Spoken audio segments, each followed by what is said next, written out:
successful relationships and marriage. And now, Senior Pastor Olden and Apostle LaShawn Reese.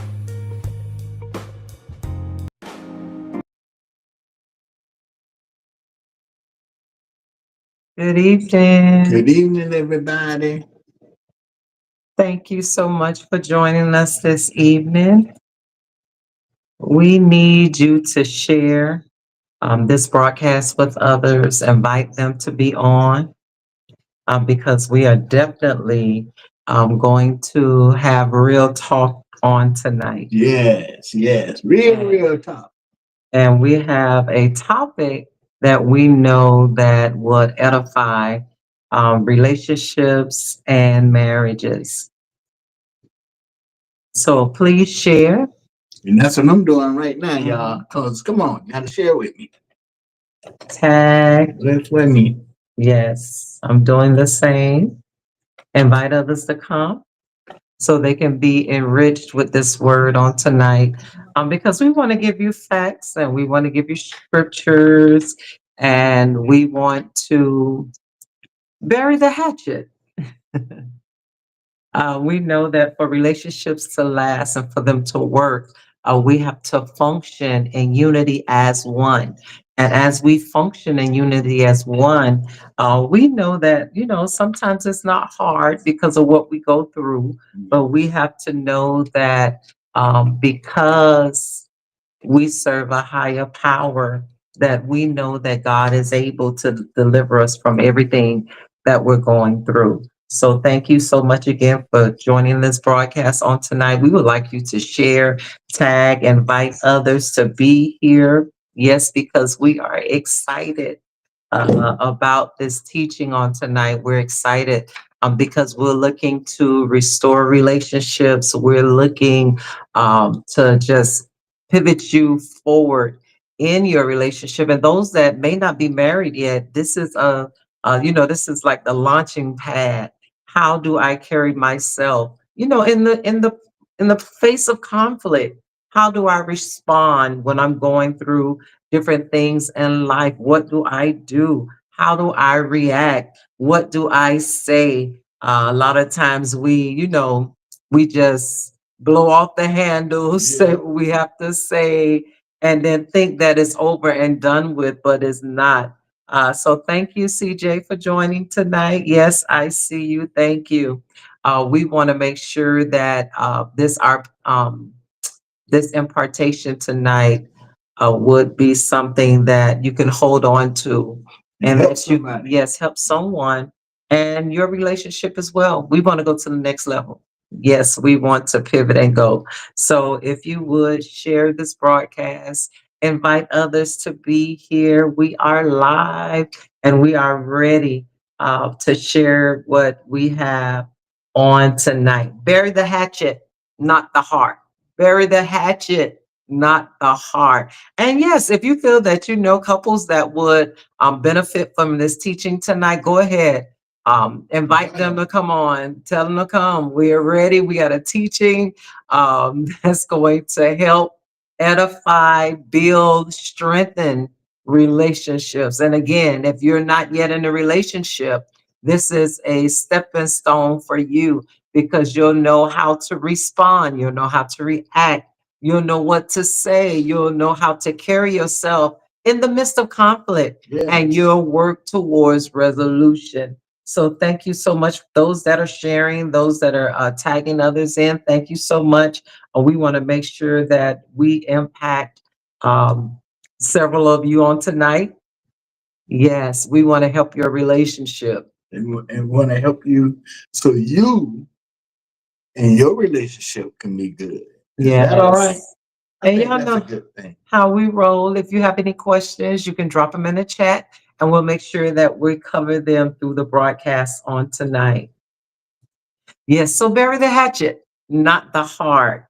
We see you, Charity. Thank you so much for joining. Me, yes, we see you, McQuavia. Thank you so much for joining on tonight. Yes, we are excited because we know that this is going to bring restoration. And we know that those that are here will be edified with the teaching on tonight. So when we bury the hatchet, not the heart, we're turning conflict into a deeper understanding while we're in our relationship. So we want to make sure that we recognize and be able to recognize when there is conflict, and then when there are different patterns and different behaviors. And then we want to begin to build honesty and healing in the midst of the conflict. So when we talk about what does it mean to bury the hatchet, this is a Native American tradition where the opposing tribes, this is Native Americans, they had a disagreement. What they would do, different opposite tribes now, to squash it, to settle the argument, they would bury their weapons of war to declare peace. They're very, look at that significant. That's the hatchet. So the little hatchet, like a little axe that they would use in fighting. So that when they decided that with a different tribe, they would come into agreement, they would bury their weapon that they fought with. That's where the term bury the hatchet comes from. So what weapon do we use in the midst of dispute in relationships? What weapon do we use when we have conflict? Is it a weapon of words because we know what to say that's going to trigger that person? Is it our reaction, how we respond to the conflict? Is it, our personality? How is our mood change? What weapon are we using? And we want this to be a teaching that we identify within ourselves, what we need to improve within ourselves. We see you, Kathy, Jamel. Thank you so much for joining on tonight. And for you saying mood change, and sometimes it's mood change, sometimes is aggravation, sometimes it's depression, sometimes it could be a whole bunch of other things too. And sometimes we as even husband and wife and as a couple, you got to know how to recognize those things. You got to learn how to work through those things. I know a lot of people don't like to talk about those things, but those are times that you got to learn how to work through those things and bury the hatchet through those things, because a lot of times conflict is going to come through those things, and you don't want to add to the problem. You want to be the solution of the problem. And sometimes we get in a relationship and that person has some issues and some things that they're going through, and you come along, they're looking for you to be a solution. That's what they need, but not another part of the problem. So you got to come with with that attitude of, hey, I got to be able to help and not be entered into whatever to make it a conflict for our relationship. Because we got to be able to help one another through those things. And sometimes it could be something else. And then we turn around and we get ourselves involved in something that we don't even have to be involved in. So those are other things too. But when you're talking about when you're already involved, when you're already in that conflict, when you're already going through those hardships and you're going through those problems, there's many ways of that you gotta find a way to bury that whole thing. You got to find a way to get it right before you lay your head on the pillow. You got to find a way to get it right before anything else drastic happen, because we know that the enemy is always waiting and watching and looking, and like the Bible says, he's walking around seeking out who he can devour. And he's looking to devour marriages and to devour relationships if he can do that. And so we have to make sure, as man and woman, as husband and wife, that we are making sure that we're not letting the enemy come in and get any kind of upper hand on our relationship, because we're going to bury it before he does. So in modern terms, it means let go of the resentment. Make peace when there's disagreement, instead of burying the conflict, because we don't want to deal with it, we don't want to talk about it. We begin to bury our feelings, and instead of burying the hatchet, we bury our hearts. We shut down emotionally, and we go into silent bitterness. We don't want to talk. We don't want to say anything. Oh, don't bother me right now. We see you, Patricia. God bless you. Don't say nothing to me. I don't want to have nothing to do with you. And this is a wrong way to respond.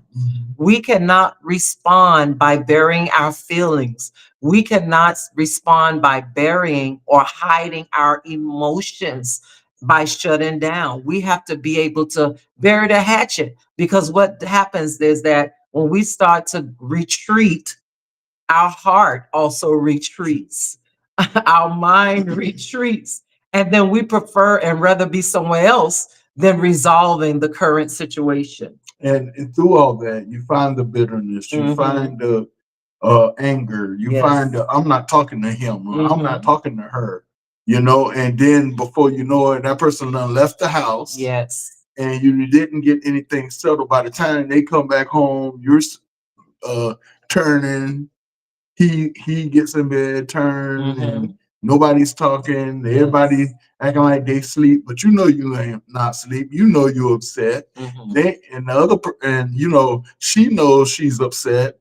And instead of saying, you know what, we can't go to sleep like this, because you know we can't lay here like this, and knowing that this is an issue with us, that we have something that we're holding. And one thing I've noticed is that, you know, we can't give the enemy no kind of nothing advantage or footstool or anything over that relationship of what our conflict is, because we should be able to handle it before we allow the enemy to come in and handle it for us. And how you know how he's going to handle it, because like the enemy does, he's going to escalate it. He's going to make it worse than what it is, so you can have more problems, because he is about chaos. He is about more problems. He is about causing more issues. And then before you know it, y'all so mad with one another. Now it's been 2 weeks y'all ain't spoke. Right. You know, and now y'all not even talking to one another. You talking to other people. And then when y'all do talk, y'all talking at each other instead of to each other. So those things have to be resolved. I always tell my, a lot of times you got to nip stuff in the bud. You gotta get it done right then and there. You cannot wait. You cannot hold on to it. You cannot say, well, you know, I'm not going to deal with that right now. No, you got to nip that thing in the bud. And you have to bury the hatchet right then and there. You have to get it right then and there, because you don't want anything lingering. And that's what the devil loves. He loves for you to let it linger, because anger builds up, bitterness builds up. Oh, he didn't even want to talk about it, or she didn't even want to say nothing about it. And then now when y'all do try to talk about it, now nobody wants to talk about it. Good evening, Pastor Kimbrough. God bless you. God is calling us to reconcile, to be at peace with one another. So Ephesians 4:26 and 27 says, in your anger, do not sin. Do not let the sun go down while you are still angry, and do not give the devil a foothold. So conflict is not the enemy. How we respond to it if we respond in a sinful response, that's the conflict. When we go with conflict that's unresolved, that conflict becomes a foothold, and then it creates a division and an emotional disconnection. That's why it's so important that when there is conflict, we don't run away from it. Conflict is not the enemy. When there is conflict, when there is disagreement, look, this is the best opportunity to come together and talk about it. This is the best opportunity to come together and express your emotions, express how you feel, because what's going to happen is when we never talk, when we get mad, we get explosive.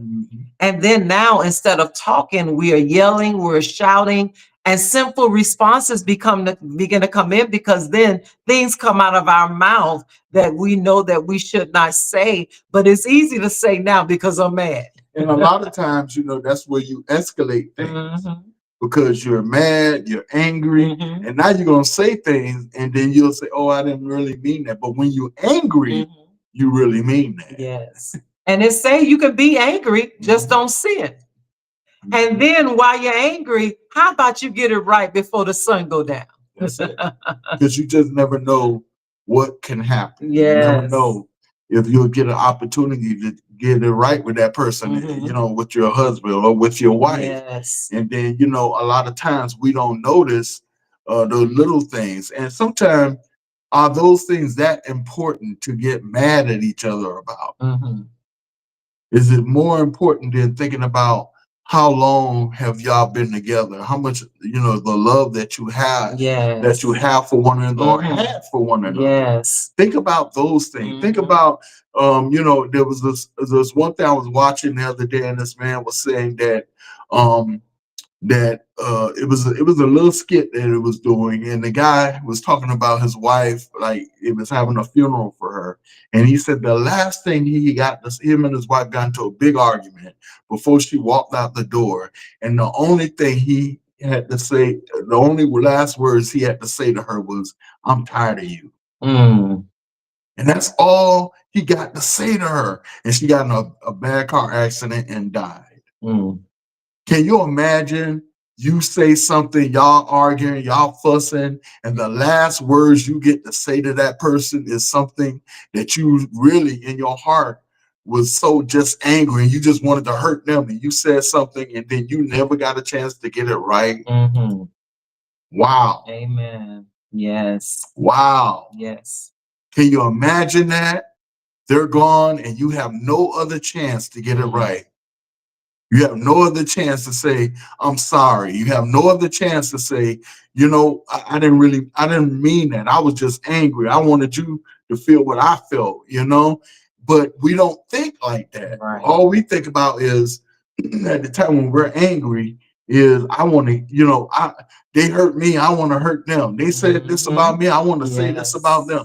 Nobody is thinking about what the last words we said to one another.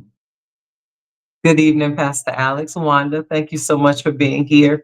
That's why it's so important that we don't leave anything unresolved. Look, Matthew 5:23 and 24 says, "Therefore, if you are offering your gift at the altar, and there remember that your brother or sister has something against you, first go and be reconciled to them." Look at that. Don't even bring me your offering until you are at peace with your brother or sister. So reconciliation is so important. It's so vital to God that it takes precedence over worship, and our relationship with others reflect our relationship with God. So we've got to be careful how we handle each other, brother and sister. So imagine husband and wife. Imagine that relationship where you're walking together and you made a covenant agreement in the eyesight of God to walk and carry yourself as one. And then he says, "I don't want your offering. I don't want your worship. Go get it right." Can I say this on top of that? Because us, I want to say Christians does this all the time. We say you know, and I've seen them do this so many times. And I don't know if it's you or what, but I'm just saying, I've seen it done where people say, "I'm a man and woman of God," and we turn around.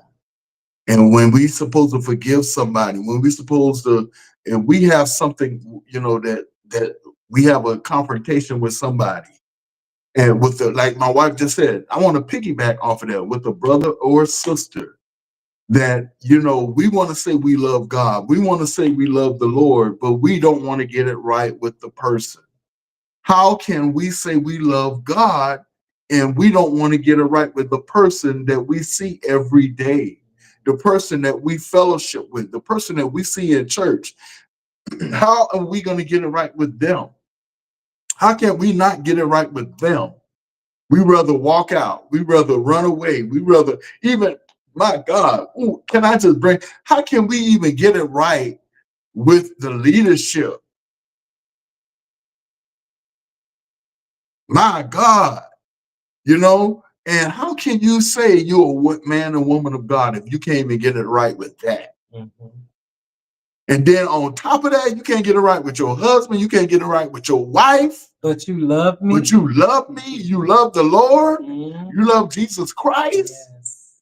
You know, and you supposed to be, you know, your wife is your, you know, yeah, that's your helpmate. That's the one that you love. But the Bible tells us, Jesus told us, men, to love your wife as I love the church. Wives, you know, submit yourself to your husband. Now, that's the word submit don't mean, oh, you bow down to him, you his slave. No, that means you love on him. You cherish him. You know, you show him that love when he come home, you know, from a hard day at work. You show him, hey, honey, I see how hard you work, and I see all the stuff you're doing. I see what you're doing, what you're trying to do around the house. I see what you're trying to do. You home, you come on, you're so tired. You know, I see the things that you're doing. Men, the same thing. When you love your wife, you got a wife that's out there working hard, just like you. And doing the things that you know, that she doing that plus double duty, making sure you eat, making sure, you know, the house is clean, making sure that the food is there, making sure your clothes are clean, making sure that, my God, making sure that, you know, bringing in the income to help you keep that house and that roof over your head, along with the money that you have. Y'all doing it together, and y'all compliment each other. Yes. Not by yelling and screaming and hollering at one another and throwing stuff and fussing and arguing, but we say we men and women of God. Where is the love? How can we love our husband if we don't love our husband and wife? How can we love our brother and sister? And then how can we love Christ? Yes. How can we get it right with our brother and sister, or we can't get it right with our husband who we live with in the house, or our wife that we live with in the house, but we can go to church. We can love on them. We can love on them. And then sometimes it's the other way around. We can get it right with the people in the church, but we can't get it right at home. Absolutely. We're in the car arguing all the way to church, but when we get to church, we got to put on our face. Yes. Then after church, we still ain't speaking. We still ain't talking. we don't even go. We go separate places to eat. Wow. Or we don't go eat at all. You want something? Well, I don't want that. Just take me home. Yeah. Yes. I'm finna go home. You ain't gotta cook me. I find me something. Come on. What is all that accomplishing? How is that bringing the love of God even at your home? You know, as a man and woman, we're supposed to make sure our home is in order first. That means before we do anything, we gotta make sure we are good at home first. And pastors and leaders, men and women of God, your house come first. Your husband, your wife come first. Because people, I'm telling you, people will walk out on you while your marriage is suffering. Yes. Yes. People will suck everything out of you while your marriage is suffering. People will say they love you and turn on you while your marriage is suffering. Make sure you are right at home. Make sure you got your stuff together with your wife, and making sure your wife and your husband is satisfied. And look, conflict is going to happen. Yes. Problems are going to occur. Yes. There are going to be times of disagreement, but you can still grow in the midst of conflict. When there's conflict, okay, there's some needs that need to be met. So let's see what the problem is so we can resolve it and we can move on. Maybe it's some things that are misunderstood that just need clarification. We have to understand and move on. It may be some wounds that have been inflicted, some emotional wounds because I said something that hurt your feelings the last time that we had a disagreement, but we can grow from this. And we've got to remember and realize that conflict is not the end. Conflict does not mean that, oh, it's over, it's done, let's just walk away. Conflict is something that has to be handled. It has to be resolved because a lot of times we want to sweep it under the carpet. A lot of times we don't want to admit what is wrong or what's happening or what needs to be handled. A lot of times we don't want to confess or admit that we are the victim or that we are wrong. A lot of times we don't want to, fess up to the truth or admit what we already know, but we can grow through conflict. And the only way that we can grow is that if we handle conflict with humility. That means that we both come to the table. I'm not trying to control the conversation. We're trying to work this out so we can continue to function and we can continue to vibe and we can continue to be in harmony, that we can get a better understanding of not, just what we're going through or each other, a better understanding of each other, because maybe I often misinterpret what you say and you don't even really mean it. I can often take it the wrong way and be offended, and you didn't mean nothing about it. But when we get on that common ground and we begin to understand one another, then our intimacy will even grow, because instead of getting mad, then we'll try to find solutions instead of not saying anything and then just saying, forget it, I don't want to talk about it. No, let's talk about it because we're going to grow from this. And a lot of times we look at conflict as being negative. We don't want to handle it. We don't want to work it out. We think that if we don't deal with it, it's going to go away. It's going to magically disappear and we ain't going to have no more problems. No, it will resurface. That's why we have to handle conflict, but we have to know that there's a purpose in this conflict. And see, a lot of times we don't want to admit that we can learn from this. We're going to grow from this. We're going to grow in maturity, because guess what? Where others are not dealing with it, they're walking out, slamming the door. Oh, I need to go for a ride. I don't want to deal with this. We're handling and we're dealing with it. And guess what? We're maturing and we're growing in the midst of conflict. We see you, Apostle Sonia. Thank you so much for being here. I want to add on to what my wife said. I'm gonna just visualize that of what she said. Because she said, we gotta fess up. We gotta, we gotta confront whatever it is. And that word confront means we gotta face whatever the problem is. That means we don't run away from it. We don't walk out on it. We don't act like it never happened. Yes. Because guess what? It's gonna come up again. So it's better to face it. Face it. You know that old saying, they say, face your fears. Yes. Face your problems in your marriage. Face your problems in your relationship, because it's going to help you both learn how to be problem solvers in your relationship. Remember that word, problem solvers, in your relationship, because that's how you solve your problem. That means that, through that, you don't have to always have somebody else involved. You can solve your problems if you sit down with each other and talk about it. If you sit down and open up to one another and said, honey, this is the problem. This is what I don't like that you did. And this is what, and you can say, well, this is what I don't like what you did. We're going to nip it in the bud tonight. We're not going to go to bed angry, but we're going to go to bed satisfied, knowing that we both implemented it. We both got it right. We both handled the situation. Yes. We didn't escalate nothing. We didn't make it worse than what it is. We didn't overtalk one another. We respected each other, and we respected the boundary of husband and wife. We respected the boundary of the relationship that we have. Yes. That means I'm not in a behavioral state. That means I'm not in a state of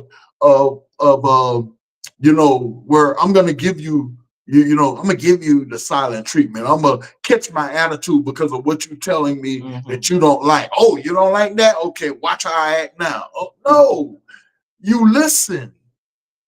No, that's the opportunity for you to grow. And see, that's what the enemy don't want you to do. He wants you to walk away. He wants you not to stay there. He wants you to catch your attitude. He wants you to start, screaming and hollering and doing all those things with one another. He wants you in a behavioral state where you are not making it work. That's the biggest thing that we got to understand, that the enemy will take that and twist it. And then in our own mindset, we're already angry. And when you angry, you don't think.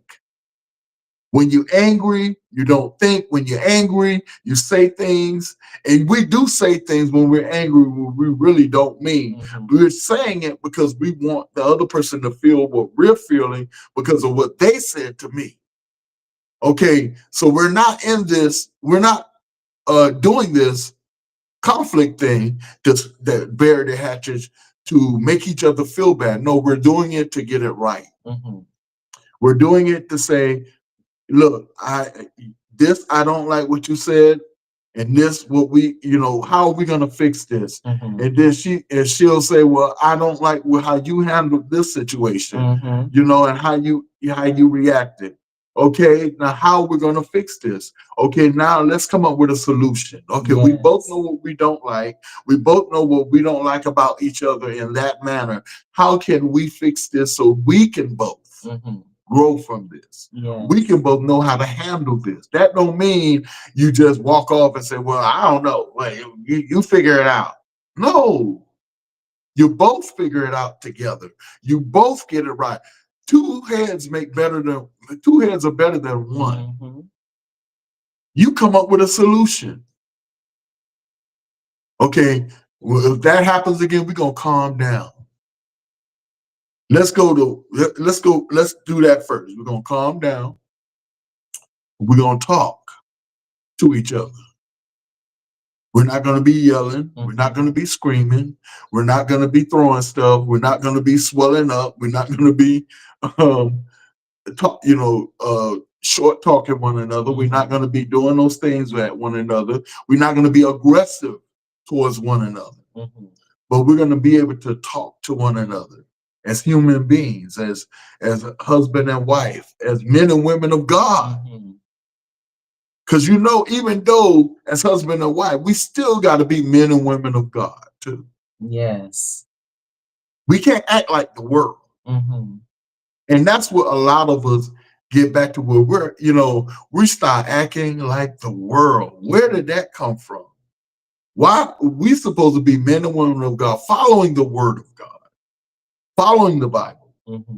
So if we're doing that, then we got to do things decent and in order.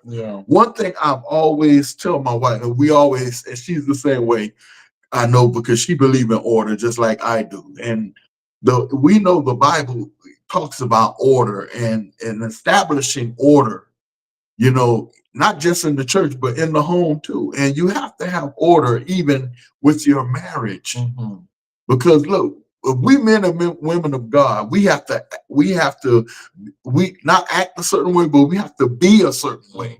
And if we are really learning and showing ourselves that we are men and women of God, then we have to live this thing like we say we read the Bible. Yes. We have to live it.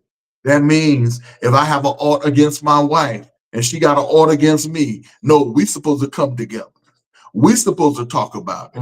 We supposed to get it right with one another, And that was we supposed to do, not I'm going off my way and you go off your way and I'm not talking to you and you not talking to me and I'm avoiding you and you avoiding me and we getting in the same car. We ain't talking to one another on the way to church and all that stuff.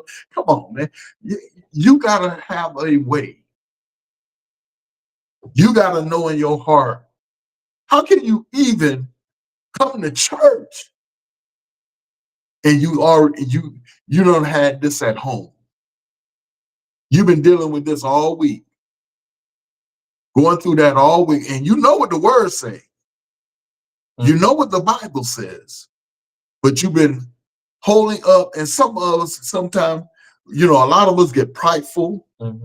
Some of I'm gonna wait till he apologize. Oh, I'm gonna wait till she apologize. It's not about who apologized first. It's not about who give in first. This ain't no kiddie program where I'm gonna wait. If he want me to talk, he better apologize. Or if she want me to talk, she better apologize. No. We gotta be the bigger person and say, let's come together and talk. Hey, I'm sorry how I talked to you. You sorry, and you say, I'm sorry how I talked to you, honey. Let's get this right with one another. Let's pray first. Let's go to God first. If that's what it takes, whatever it takes to get it right. Yes. We see you, Patricia. Seek the Lord. We sought him and he heard and answered. Yes. And it does take two in order for it to work. Evangelist Kim, yes. We have to communicate in everything that we do, and it will work out. But a lot of times, instead of communicating, we bury our heart. Yes. And then we start to demonstrate a passive behavior. Passive is, I'm not dealing with it. I'm not doing anything. I'm not, we don't want to have no control. We don't want to do nothing about it. And how we react is, and it's a reason why we're acting that way. We're angry, we have conflict. Then what we do, we withdraw emotionally or physically. Don't touch me because I'm mad during conflict. And what does that do? It destroys the connection that you've created, and it destroys the intimacy that you have as husband and wife. And a lot of times we withdraw is because of fear. It's because we feel overwhelmed. Oh, I don't want to handle this. I don't want to deal with this. So we withdraw and we retreat. But that is not the way to handle or resolve relationship conflict, because what we begin to do is to begin to bury the heart. And it begins to grow. That part, what you said, it buries the heart, but it begins to grow. And then it begins to become a prideful thing where I'm just not going to deal with that. And then every time the other person say, well, we still not talking, we still having this, I'm not going to deal with it. I'm not talking about it. I'm not going to deal with it. But that's not how you handle it. Because guess what? It's still there. And then when something else come up, years later, y'all ain't discussed that. But when something else come up, the other thing gonna come back up. And then the other person gonna say, well, I tried to discuss that with you, but you didn't want to talk about it. And there's different other ways that we go into a silent treatment. Yeah. We refuse to speak. Yeah. We don't want to talk. And sometimes we use this to punish the person that we're with. Punish because we're hurt, because we're bitter. And then we don't want to talk. The silent treatment. How can we go days and weeks living in the same house with a silent treatment? How can we function? How can we even sleep and rest at night knowing that we have unresolved issues? How is it that we can go on our day around others acting like there's no problem, but we're not speaking to one another? Or we get sarcastic. We try to be sarcastic in our remarks, but all the sarcasm do is reveal the frustration. We begin to belittle the other person. We begin to, operate in the pride. I heard my husband say, and we so defensive. You don't say nothing to me. Then we got to be slick. We got to say slick remarks, and we got to have a rebuttal. We always got to have the last word, or then we become aggressive, passive aggressive. When we indirectly do stuff, acting like we ain't really doing it, begin to sabotage.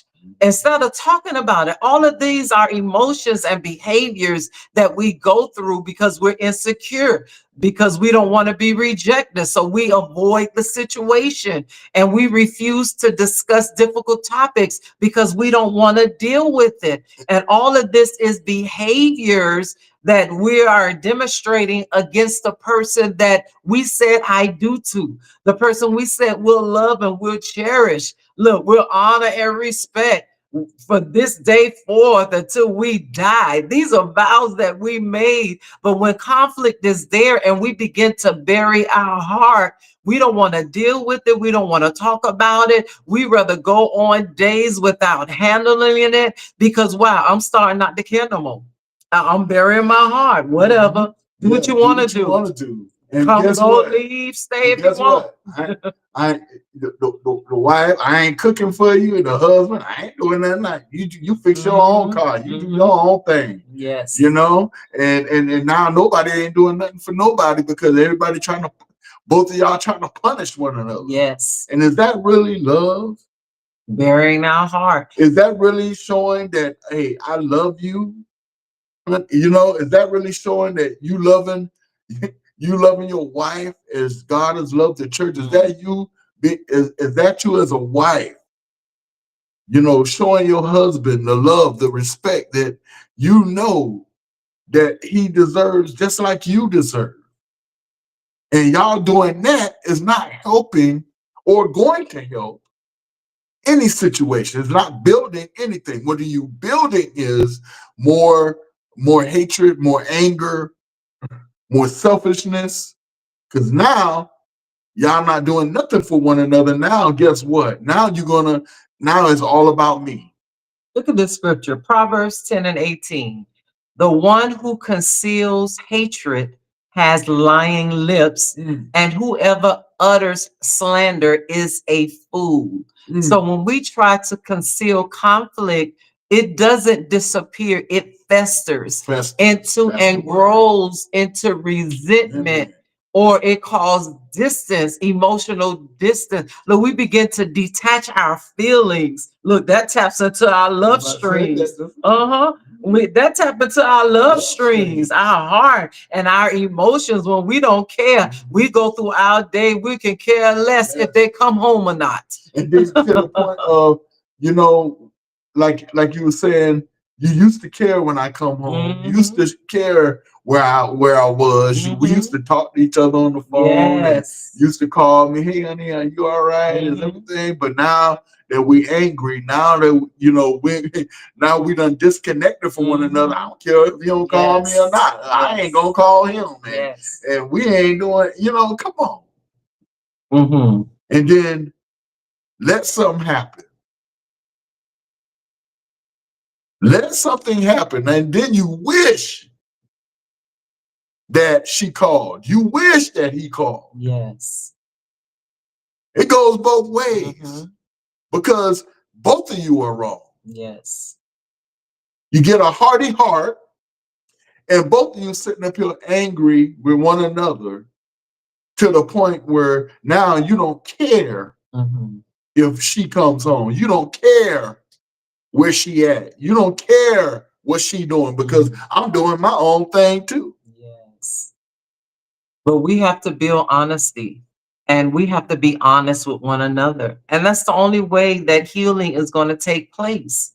That's the only way that we'll develop emotional maturity and develop a stronger bond, is that healing has to be in place. Because honestly, if I bury my heart, there's some wounds there, there's bitterness there, there's unforgiveness there. But if we're honest with each other and we begin to communicate with one another, then we can be able to heal. And there's ways that we can heal, and there's ways that we can grow. We have to begin to speak the truth in love. Speak the truth. The Bible said we'll grow if we speak the truth. Be honest. And you know what? If we just say, I messed up. If we just say, honey, I was wrong. How I talked to you, how I treated you, what I said to you. And then if the other person say, honey, I was wrong for how, I'm sorry I didn't fix your dinner. I'm sorry I didn't treat you right. I'm sorry the things I said to you. I didn't, I just wanted to hurt you as bad as you was hurting me. And I'm sorry for that. I was wrong. Yes. How many times have married couples said that out of their mouth? How many of them have said, I was wrong? Yes. But some of them get so prideful that they can't even, they get to a point that they don't even want to say I'm sorry to one another. Because they should tell me first. Who cares who says it first? As long as you get it right. Yes. Yeah, and you'll heal in the midst of communication. You'll heal from it. It's all right to say you sorry. Yes. It's all right to say I messed up. It's all right. And even if, listen, somebody got to be the bigger person. Somebody gotta hang that, let that stuff go and say, you know what? But the person that said it, the other person gotta look at themselves in the mirror and say, you know what? I'm acting like a fool. For real. Like the Bible just said, you acting like a fool because you don't want to say you sorry until they say they sorry. Right. That's the fool. Right. If you say you love that person, you'll want to get it right. And that's on both ends. You know? Yes. You don't, if you think about it, if you really love that person that much and y'all the best of friends and y'all husband and wife, you couldn't go a day without staying mad at that person.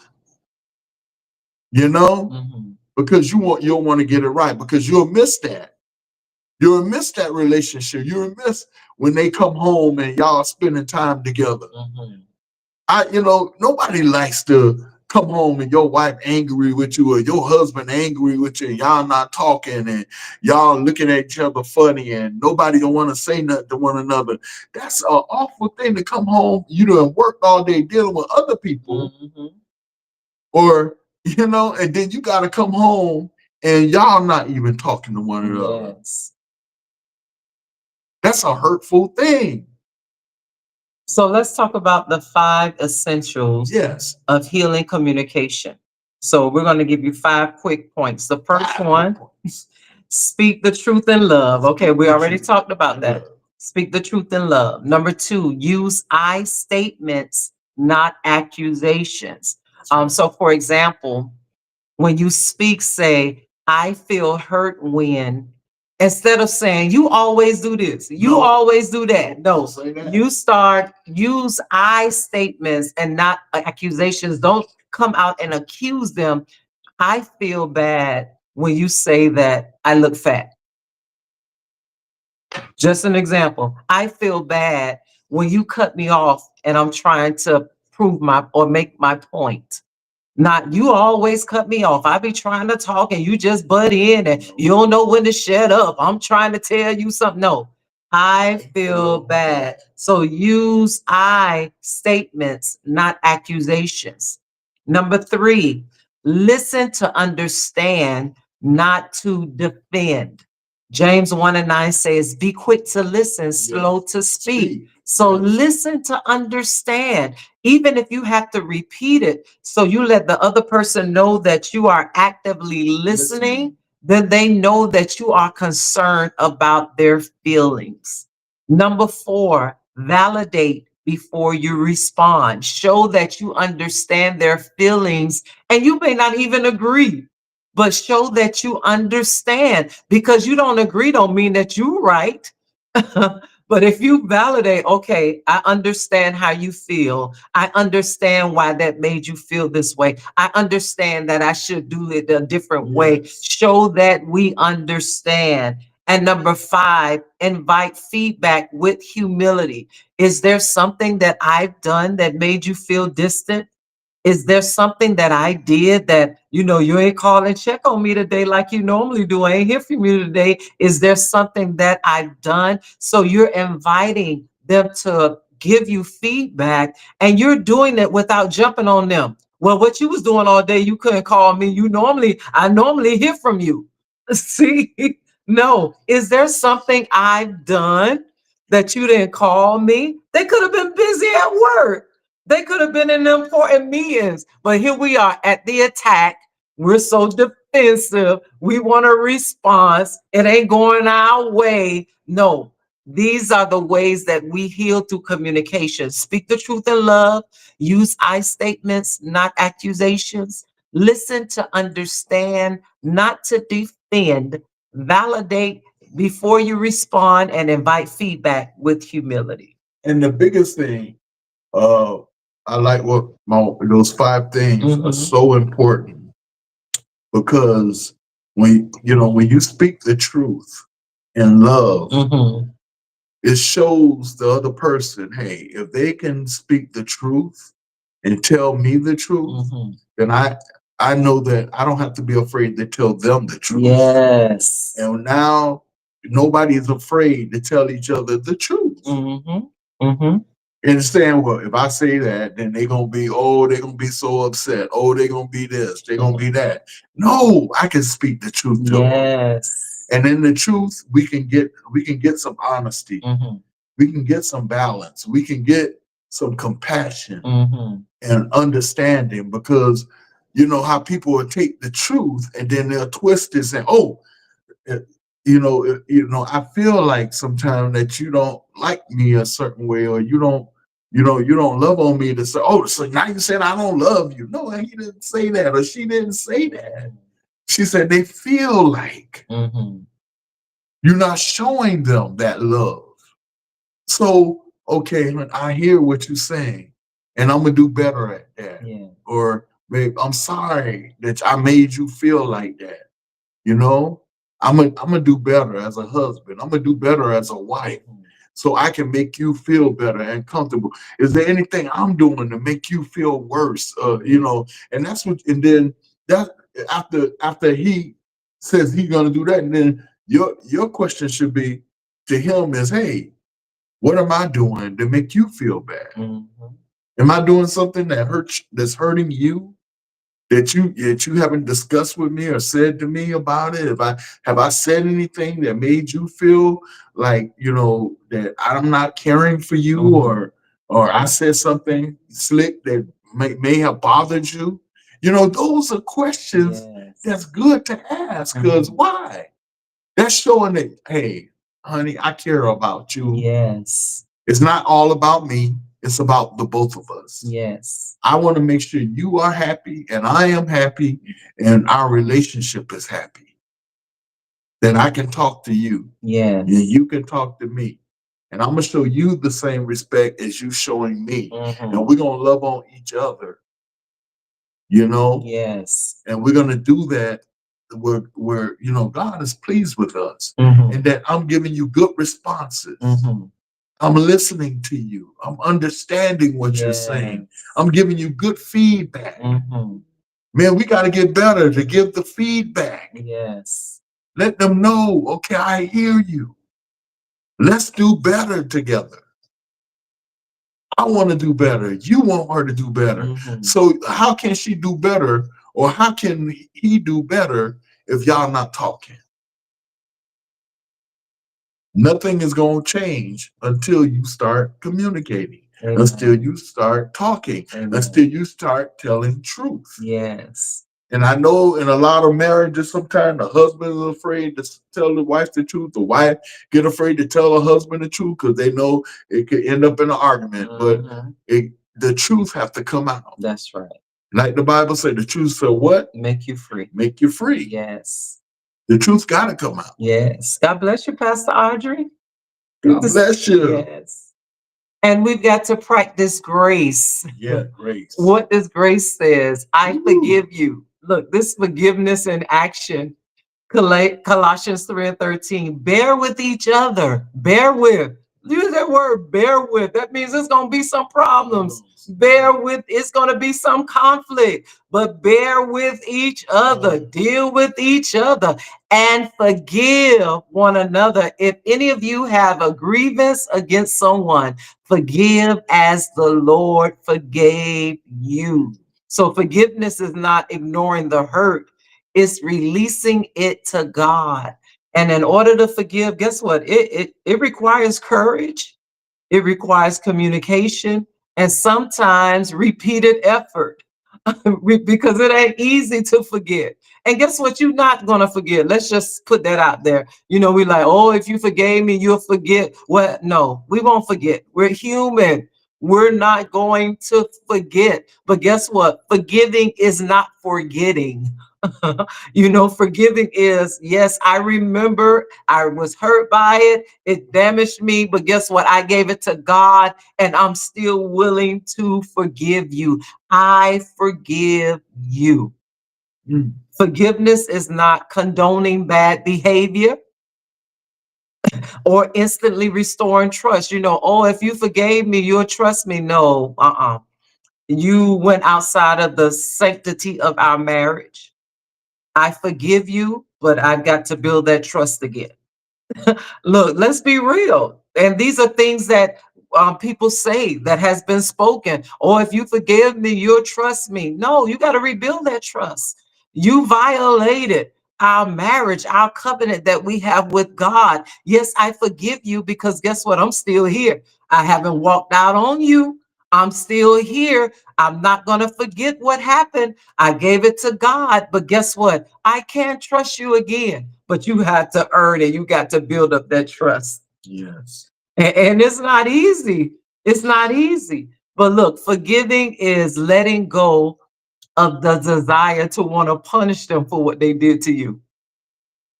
Forgiving them is refusing to let bitterness harden your heart. I heard my husband say it earlier, with that hard heart. Yeah. And forgiveness is making room for God's grace to work in your relationship. Yeah, it happened. We were wounded, we were damaged, but guess what? God's grace is going to bring us through this, and we know that our marriage will be restored. Let's talk about adultery in marriage, because if you talk to somebody else, they'll say, oh, you should walk out, you should leave. But if God gave you the compassion to forgive your husband, your wife, if the Lord is not telling you to leave, that's why it's a lot of things you shouldn't say to other people about what goes on in your marriage, about what goes on in your household. If God has given you the capacity to stay and remain there, guess what? He said that we've got to forgive others that do something to us, just like he forgave us. That's right. So if that you have the capacity to forgive them, don't let anyone talk you out of walking out of your marriage, husband or wife. Don't let anyone talk to you and try to sway you to become bitter against them, to become mad against them. And you may not even feel that. Now, yeah, there's some healing that has to take place. And guess what? The offender who offended has to stay right there and remain there until that healing takes place. Oh, if you forgave me, you would have healed and moved on. By no. Guess what? Now I need to understand you. We need to talk. We need to communicate. I'm choosing to stay here. I'm choosing to continue to remain with you, but you've got to allow me to heal. Because a lot of time things happen and we want to say, oh, come on, let's move on and act like nothing ain't happened. No, let's talk about it because something led up to this. Let's talk about it so it won't reoccur. See, we don't want to deal with stuff. We don't want to handle situations. We don't want to resolve them. We want to act like, nothing ever happened. And then guess what? The smallest trigger, and then we right back where we started from because we never dealt with it. But we've got to remember, yeah, we're not going to forget. But guess what? Because I gave it to God, I'm given the grace to forgive the offense. The offense. And one thing I want to add on to that, because when you have those kind of situations, those heated situations like that, where, it could be both ways. I hear people say, well, my wife just said about people say, oh, they should just get over it and let's move forward. Yeah, that's easy for you to say because you're not the one that was done to. You're the one that did it. So it's easy for you to say that until if it had happened to you. Right. So you have to really think about those things. You have to really think about who you are. You got to think about, hey, I messed up. Now I got to do everything I can to get that right with my husband or my wife. Because now you got to reprove yourself. You was proven until you did that. Yes. Now you got to reprove yourself. Now you got to regain that trust. Now you got to get those things right and letting them know, hey, I you know, I that I'm sorry. Because after you done said you sorry, and after they done forgave you, now you got to build that trust all over again. Yes. You got to build that trust all over again. You got to show them, and you got to prove to them and show them that you want that marriage. And you got to show them that you really love them because of the hurt that you caused. Nobody else did it but you. So you have to get it. You have to take whatever it is for what it is, because you caused that. Right. You brought that to your home. You brought that to your marriage, and you have to go through it. And regardless of how many questions they have, guess what? Oh, I don't want to talk about it. I just want to move on. No, talk about it. Deal with it, because this is what's in their heart. And this is what they're thinking about. And now they finally have the courage to ask you, oh, no, let's not talk. No, we're going to talk about it. Talk about it. Deal with it. Resolve it. So then we can begin to heal and heal together. And then look, it's no longer a rush process. Oh, you've been acting like this for 3 months. We've been going through this for 3 months. Well, you caused it. So if it take a year for me to heal, guess what? If you still want this marriage, you're going to wait for me to heal. Husband or the wife, either or. You're going to wait for you caused this. You inflicted this pain. And if you love me, you'll wait and allow me to heal. Because guess what? Once the healing process takes place, complete restoration takes place. So it won't make me want to throw it in your face when we argue. Come on. It won't make me want to get back at you because of what you did to me.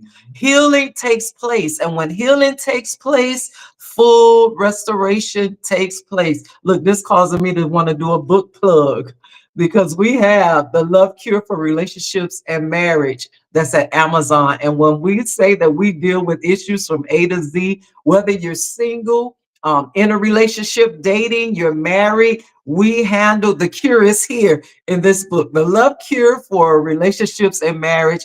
And not only do we have this, we have a 21-day communication builder for couples. And you only need one per couple. You ain't got to buy 2 books, because you're sharing the same book. You're sharing your comments. You're sharing your feedback. There's activities here. There are daily prayers here. Look, this is available on Amazon.com, 21-day communication builder. And I wanted to mention that because all of this that we're talking about and discussing, we have in the book. And this is free. Yeah, we love to come and pour out. And we're here every first and third Thursday. We love to interact. We love to talk. We love to help relationships. We love, and look, we real talk. We'll be transparent with you. We'll talk. We'll pray. And this is how we are. And this is how we want other couples and other marriages to be able to walk in unity, restoration. And look, I see your comments in the chat. And this is good. And there's some questions I want to leave with you. We're going to leave with you. There are 4 questions we want to leave with you before we close this broadcast.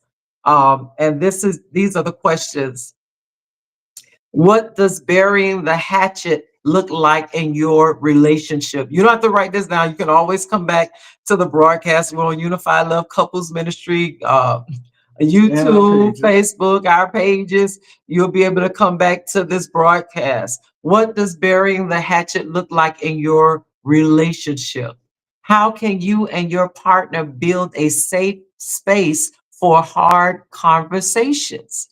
Which passive behavior do you tend to fall into, and why? And when was a time that conflict led to a greater intimacy and trust? Like, these are questions that will make you think, will make you go to your spouse, the one that you're in relationship with, and want to deal with the heart of the issue, the heart of the matter. Because we want to make sure that we're able to function, we're able to flow, that we are walking in harmony, and that when we bury the hatchet, that means that disagreement, that argument has been resolved. And guess what? I would much rather bury my weapon of war than to bury my heart. Amen. Look, we enjoyed you all tonight. This was good. Yeah, this was good. And we thank you so much for attending tonight. We need you to follow us. Follow us on our Facebook, YouTube. We have also the Facebook group. We have our Unified Love pages. We need you to follow us. Again, we have our books that are available on Amazon.com. If you want to rebuild your relationship, if you want your relationship to grow, look, you may not even be in a relationship right now, but you're seeking to be married. These are tools that can help you on your journey. If you need personal counseling, yes, we do that as well. We do one-on-one counseling. You can reach out to us and we are available. And again, we are here every first and third Thursday of the month at 8 p.m. This is Unified Love Couples Ministry, the place where two hearts meet. And if you know at your church, y'all want us to do a conference or anything in that matter, hey, we do that too. Yes. Look, we thank you for your comments. You were engaging. Yes. Look, Evangelist Kim, thank you so much. You and your husband here tonight. Pastor Kim Bruce are here tonight. Yes, Apostle Sonia is here. Pastor Audrey, Evangelist Patricia. Yes, you are all here tonight and you've been commenting. We thank you so much, Wanda, for being here. Yes, you were here and you began to list your comments, and we thank you for interacting because we want to be able to share the knowledge of how this year would be 16 years that we've been together. And, you know, we learn and conflict is going to happen, but we grow in the midst of it. We don't allow it to cause a division. We don't allow it to cause an emotional breakdown where we can't come together, reassemble in our love and begin to walk in unity. So we thank you for being here. And we'll be back on the first and the third Thursday of next month. Look, if you want to look at other teachings, you can go to Unified Love Couples Ministry on YouTube. We have past teachings there from 5 years ago. I mean, we took a break for a minute, but we're back. God bless you. We still got many of teachings that we have on our YouTube. Even on Facebook, you can go to our Unified Love. You'll see many of teachings that we have on marriages and what things to do. I tell you, one thing I could say on tonight's lesson is that I'm gonna give y'all a little nugget that me and my wife always say in this. You know, when you have a marriage and you love on one another, you know, you're not going to agree on everything. But me and my wife always have this saying, we agree to disagree. Yes. Yes. You know, we always, if we don't agree on everything, we find a way to agree to reach disagree. that common ground. We reach a common ground, you know, and we throw out all the other stuff we don't agree with, and we find things in the middle that we do agree with, and we slap those things in the middle. That we know that's because if two got to come together to do what? Right. Agree. To agree. So we find those things that we agree on. Yes. And the other ones we throw out because we're not going to use those. Yes. And we don't allow it to become a conflict in our relationship. Prophetess Catherine, we see you. Thank you so much. We love you all. God bless you. God bless you. Until next time, we are the Reeses. We're signing out.